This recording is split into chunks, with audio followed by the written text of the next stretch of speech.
Hello everyone and welcome back.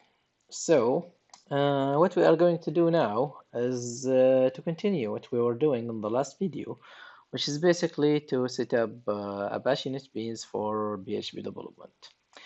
But before we continue, I would like to point out that if you would like to validate the installation of your WAMP stack, simply what you have to do is to open your web browser and then go to localhost in your web browser and hit enter. Then if you see a page which is similar to this one, it means that you have installed WAMP stack successfully and without any issues. Alright, so let's open Apache NetBeans.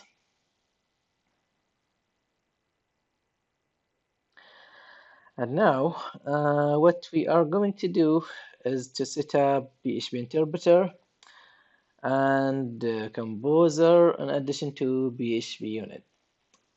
So to set up PHP interpreter, we go to tools, then options, then from this tab I mean from here, from these tabs here, we select PHP, and in here basically we have to select PHP interpreter. Just to let you know, PHP interpreter is basically used to run your PHP code. And if you installed WAMP stack, as I did, inside your C drive under the folder server, you will have a folder inside the folder server called PHP. And when you go inside this folder, let me browse again. And inside this folder, which is called PHP, you will find this one, php.exe, which is basically PHP interpreter. So we hit open, then we hit apply. And now we need to set up composer. So we go to this tab, frameworks and tools, and from the menu on the side, we select composer, we hit browse, and if you placed composer as I did inside your root server folder, which is htdocs, you will see it in here, and all what you have to do is to select it and hit open and then hit apply. And the last thing to do is to set up PHPUnit. Same thing with what we did with composer. We select browse, select PHPUnit, hit open, and then hit apply and hit OK. Now what we are going to do is to create a new PHP project using the template that we downloaded from GitHub basically, which is this one. So let's get back to Apache NetBeans, hit this button. So we select PHP application with existing sources, hit next. The sources folder is our template. Let's give the project a name. Let's say Super PHP.